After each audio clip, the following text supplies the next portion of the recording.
I started my career as medical representative. 1400 रुपये salary के ऊपर मेरा काम शुरू हुआ था। तो सिफारिश के कारण मुझे रखा गया था। सिफारिश तो थी, तो जब मेरा इंटरव्यू हुआ तो उन्होंने रख भी लिया, पर फिर भी चलो सिफारिश की वजह से मुझे रखा गया। तो था क्या, जगह जगह पर हम लोग काम करते थे, डॉक्टर से मिलते थे। 3 4 5 महीने 6 महीने बीतने के बाद जो एक्साइटमेंट है, फिर मैं I got offer from Ranbaxy. मैं रैनबैक्सी में काम कर रहा था। रैनबैक्सी में मेरी सैलरी चलते चलते 10,000 रुपये हो गई। 10,000 रुपये सैलरी होने के बाद आप ये देखिए, मेरे फादर की सैलरी भी 10,000 रुपये थी। My father was at A clerical post, तो उनकी भी 10,000 थी। तो हमारा तो दिमाग खराब था। मैं मेरे दोस्त के साथ बैठा कि यार, मैंने कहा भी यदि हमारा आगे फ्यूचर क्या होगा, तो वो कहता देखते हैं। फिर मैंने कहा यार क्यों ना अपना कोई काम शुरू करें। तो अपना काम शुरू करने के लिए क्या दिमाग के अंदर आ गया कि चलो कोई काम शुरू करें। फ्रेंचाइजी तो आप लोग समझते होंगे, आज की डेट में कंपनीज आर अवेलेबल जो अपना पूरा, जैसे मैकडी है, ये इस तरह से फ्रेंचाइजी का मॉड्यूल बना हुआ है। तो एक शहर के लिए फ्रेंचाइजी लेने के लिए रमन, मेरा जो ब्रदर, मेरा दोस्त था, तो हम दोनों ने क्या यार अपने इकट्ठे रहेंगे यार, तो हमें काम से नहीं मतलब था। तो रमन कहता, मेरा एक दोस्त था, उन्होंने ना लुधियाना में काम शुरू किया था, तो मैं उनके पास जाता हूँ, देखता हूँ क्या काम है। तो वो रमन वहाँ चला गया। एक दिन बाद मैं रमन वापस आ गया, तो उसके पास 5-7 तरह के डिब्बे थे, दवाइयों के डिब्बे। कहता उन्होंने फैक्ट्री लगाई हुई है, तो ये डिब्बे उनके बने हुए हैं। मैं गया, घर गया, तो हम लोगों ने क्या प्लान किया कि चलो इस अपना काम शुरू करें। तो प्लान कैसे हुआ, हमारे पास पैसे नहीं थे। पैसे नहीं थे तो कैसे हुआ, आई इमीडिएटली रिजाइंड। अब आप ये देखिए कि मैंने रिजाइन कर दिया। मेरे फादर क्या कहते हैं कि तू ये जो पागलपन कर रहा है, क्या रनबैक्सी में पहुंचने के लिए दुनिया को उम्र लग जाती है, तू ये जो पागलपन कर रहा है, तो तेरे को रोटी खिला सकता हूं मैं, इससे ज्यादा मेरे से उम्मीद ना करियो। अब आप ये देखिए, जो मेरा पार्टनर था उसकी फैमिली पूरी थी, they were in full support of him. हम 3 जनों ने काम शुरू किया था, they were in full support of. तो मेरे पिताजी मेरे से गुस्सा हो गए, तो मैंने काम नहीं छोड़ा, मैंने काम शुरू कर लिया। हम लोगों को 35 हज़ार रुपए इकट्ठा करने में 3 महीने लगे। अब आप लोगों को तो पता होगा ना, 35,000 की वैल्यू कुछ भी नहीं होती। हो सकता है कोई जना 2-3-4 महीने में खा ही जाता हो। तो 35 हज़ार रुपया हम लोगों ने इकट्ठा किया। अब आप ये देखिए, आदमी सक्सेसफुल किस वजह से होता है, आपको सक्सेसफुल 2 वजह से होता है। पहला, जब शुरुआती तौर पर बंदा काम करता है तो वो सक्सेसफुल क्यों होता है, हार के डर से। हमारे पीछे तो, मेरे पीछे तो मरना खड़ा हुआ था, कोई था नहीं ना पीछे। तो मैंने क्या किया, अच्छा पहले आपको सक्सेस की वो बताऊं। पहला, हार के डर से। जब हार के डर से बंदा बाहर निकल जाता है तो जीत के पैशन की वजह से जीतता है। मैं ठीक कह रहा हूं? फिर जीत का पैशन आ जाता है। अब आज यदि आप मेरी आवाज में ताकत देखते हैं तो it is passion, it's my passion now. अब मेरे लिए खेल है, किसी भी आदमी को सम्मोहित करना, इट्स ए गेम। मुझे लोग कहते थे, मैंने किस चीज से वो देखा कि हम लोगों ने जुबान की ट्रेनिंग कैसे ली। मेरी जो चेहरा है, अब आप ये समझिए भी आज से 10 साल पहले मेरा चेहरा कितना अनमैच्योर सा होगा। डॉक्टर के पास जाते थे ना, मेरा पार्टनर था, वो पहलवान था, वो सिख था, उसकी सेहत बड़ी थी। तो डॉक्टर कहते थे भी आओ कोई बातचीत करने, लड़के को बाहर भेज दो। तो मुझे लड़का ही बना रखा था उन्होंने, तो लड़के मुझे हर जगह पे बाहर भेज देते थे। डॉक्टरों को मेरा पता तब लगा, फिर मैं भी जब हिसाब किताब वाली डायरी लेके मैं बैठा था, मेरी मैथमेटिक्स पावरफुल था। तो हम लोगों ने क्या किया, परिवार से डर की वजह से मैं रात को 11 बजे घर घुसता था, सुबह सारी रात टेंशन की वजह से जागता रहता था, सुबह 2 बजे 3 बजे उठ के बस अड्डे पे पहुंच जाता था। अब आप ये देखिए, सोते कब थे हम, मैं बस में, यूं लगता था कि वर्किंग चालू होगी, 4 घंटे 5 घंटे जो बस पहले स्टार्ट होती उसमें बैठ जाते थे।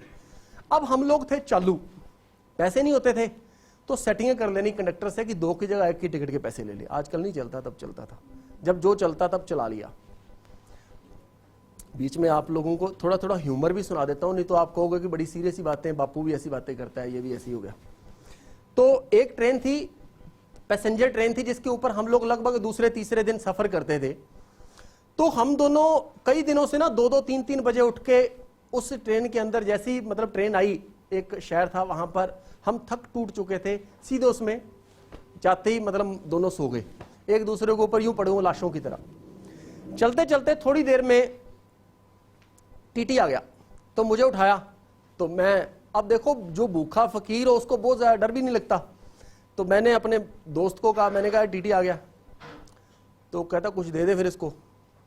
तो मैंने जेब से पर्स निकाला, तो मेरी जेब में था 10, 10, 10, 5 और 2, 37 रुपए थे। तो मैंने 10 रुपए निकाल के उसको दे दिया। कहता भीख मांग रहा हूं। मैं कहा आप क्या चाहते हो?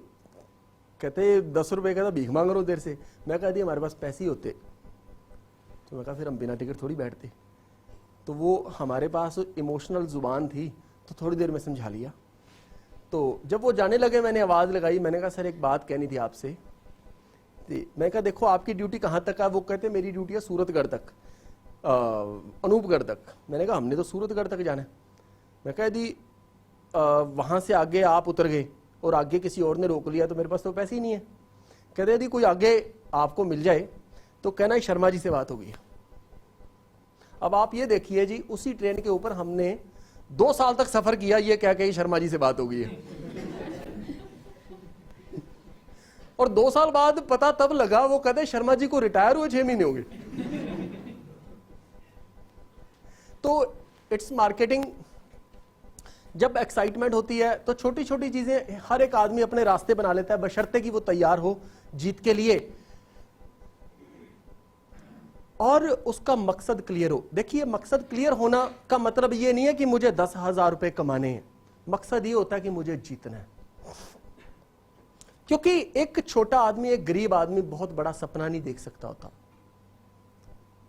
उसके पास कभी सपना नहीं होता कि यदि कोई ये कहता है कि मैं 50,000 कमाने के लिए काम कर रहा हूं, तो वो कभी नहीं कमाएगा। मैंने एक कोटेशन दी है, अपनी जिंदगी में कुछ ही टाइम काम करने की तमन्ना रखने वाला आदमी।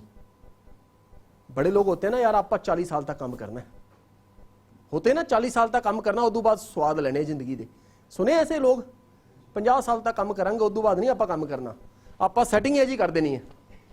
अपनी जिंदगी में कुछ ही साल काम करने की तमन्ना रखने वाला आदमी सारी उम्र काम करता है बिना किसी विशेष मुकाम को अचीव किए हुए। मेरी बात समझ आ गई आपको? जो ऐसा आदमी है वो सारी उम्र काम करेगा। मैं लिखता भी हूं। 3 फेस सुनाता हूं आपको छोटे छोटे अपनी पोएम्स में। 3 फेस कौन से होते हैं कि जब हम लोग चलते हैं तो हमेशा लोग आपको अपोज करेंगे, पहला फेस। दूसरा फेज वो जब आप मेंटेनेंस फेस में आ गए। मेंटेनेंस फेस वो कि आप तो दौड़ने लग गए, है ना। पहले तो लोगों ने जब आपने शुरुआत की, दूसरा जब आप दौड़ में हो, तीसरा जब आप जीत जाते हो। मैं बता पा रहा हूं आपको, है ना। तीनों फेसों को सिर्फ 4 लाइनों में डिफाइन करते हैं हम लोग, 4 लाइनों में। खाली हाथ चला वो तो राहगीर कहते हैं, हिंदी भी एग्जैक्ट समझ आती है सबको।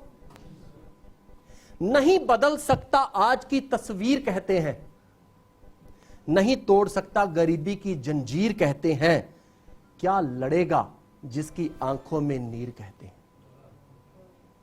मैं बता पा रहा हूं, हर एक आदमी मेरी गल सुनो, पंजाबी च बड़का ना मारो वट वटालियां। हर एक आदमी यार इन्हें की कर लेना है, मार लेंदे मत्था। बापू भी कहता होगा जब आप कहते हो मैं बुद्धि यूनिवर्सिटी च पढ़ना है, और इन्हें की कर लेना, ज्यादा दो फीस दे दी। ऐसी बिल्कुल ऐसी होता है। अब जब आप कोई काम करोगे तो दुनिया ऐसे कहेगी। अब मेंटेनेंस फेस क्या है? इंतजार में ताकत है तो धीर कहते हैं। धीर मैंने जिसको धीरज है, इंतजार, वी आर वेटिंग। तप में झोंक गया खुद को तो मुनीर कहते हैं। मुनीर का मतलब जब आप काम करते हो तो आप तप में होते हो। यदि मैं 10 साल में सक्सेसफुल हुआ तो बचे हुए जो बीच वाले साल थे उसमें मुझे कोई नहीं जानता था।